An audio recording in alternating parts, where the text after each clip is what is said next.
Assalamualaikum warahmatullahi wabarakatuh. Perkenalkan, kami dari kelompok 4 akan menjelaskan mengenai hasil kerja tugas kami, yaitu aspek teknik dan produksi dalam studi kelayakan bisnis. Pertama-tama, saya akan memperkenalkan anggota-anggota dari kelompok kami, yaitu Andi Muhammad, Amar Ma'ruf, Akbar, lalu Arya Bagus, Rizkiawan Suling, Fadlisan, Faisal, Ambin, lalu ada Muhammad Ibdal, Trien, dan yang terakhir Wahyu Aidil Febri. Aspek teknik dan produksi dalam kelayakan bisnis.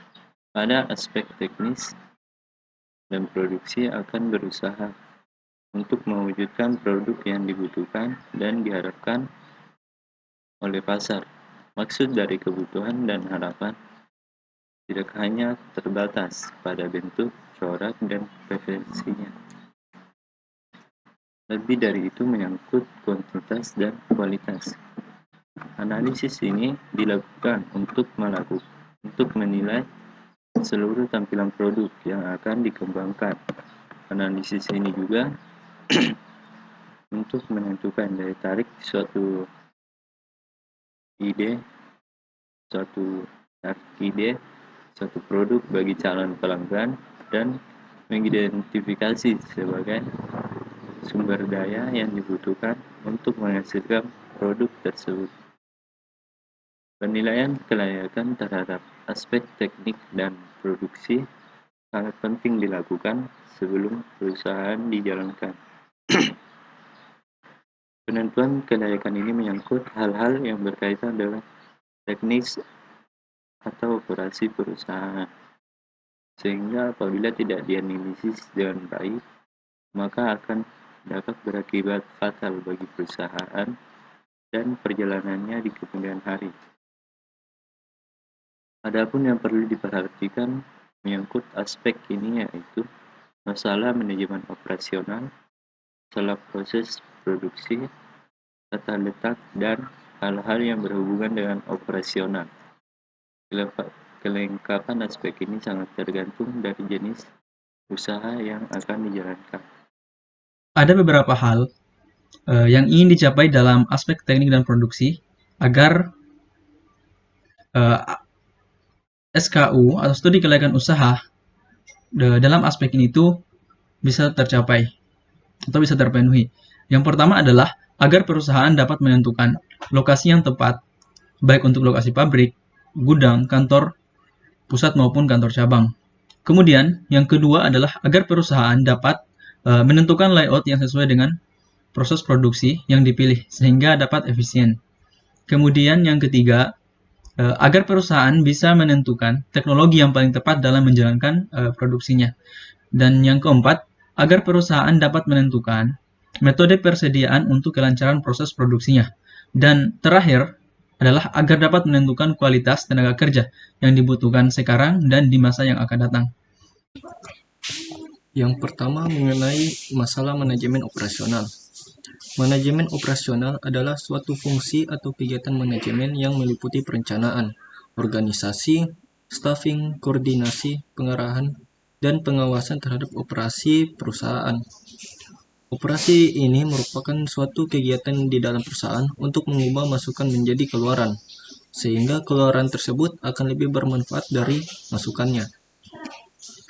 Dalam masalah manajemen operasional ini terdapat 3 masalah pokok, yaitu masalah penentuan posisi perusahaan, masalah desain, dan yang terakhir masalah operasional. Masalah proses produksi dan operasi. Persoalan-persoalan dalam proses produksi atau operasi ternyata cukup banyak dan kompleks. Untuk proses manufaktur, persoalan-persoalan dalam proses tersebut dikelompokkan sesuai dengan masalah manajemen operasional di atas sebagai berikut. 1. Kelompok masalah posisi perusahaan. Persoalan-persoalan utamanya adalah pemilihan strategi produk, pemilihan dan perencanaan produk, dan perencanaan kualitas. 2. Kelompok masalah desain. Persoalan-persoalan utamanya adalah pemilihan teknologi, perencanaan kapasitas pabrik, perencanaan letak pabrik, perencanaan tata letak atau layout. 3. Kelompok masalah operasional. Persoalan-persoalan utamanya adalah perencanaan jumlah produksi, manajemen persediaan, materials requirement planning, dan pengawasan kualitas produk.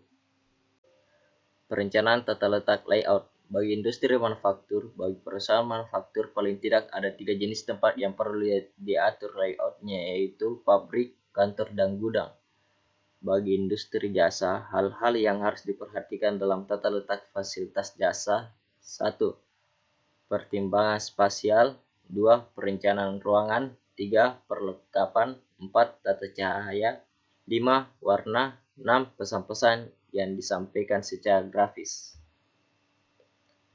Rencana kualitas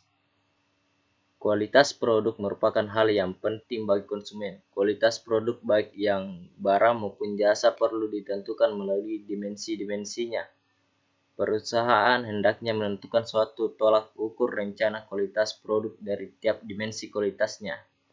Menurut David Garvin yang dikutip Vincent Gaspers, menentukan dimensi kualitas barang dapat dilakukan melalui 8 dimensi, yaitu 1. Performance, 2. Features, 3. Reliability, 4. Conformance, 5. Durability, 6. Serviceability, 7. Aesthetic, 8. Fit and finish. Oke, bagian 5, pemilihan teknologi.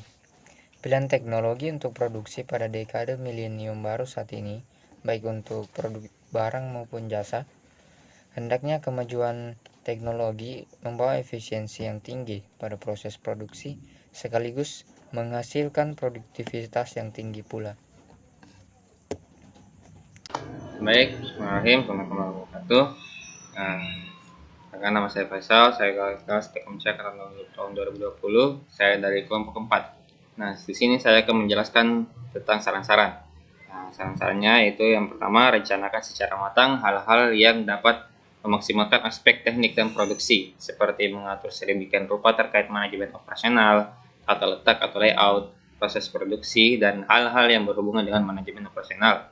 Yang kedua, gunakan teknologi produksi yang mampu menghasilkan produk-produk yang berkualitas tinggi namun harga terjangkau. Nah, ini sumber referensi yang kami dapat di dalam isi dari presentasi kami. Nah, mungkin segitu saja yang bisa kami sampaikan dalam presentasi kali ini. Sekian, Assalamualaikum warahmatullahi wabarakatuh.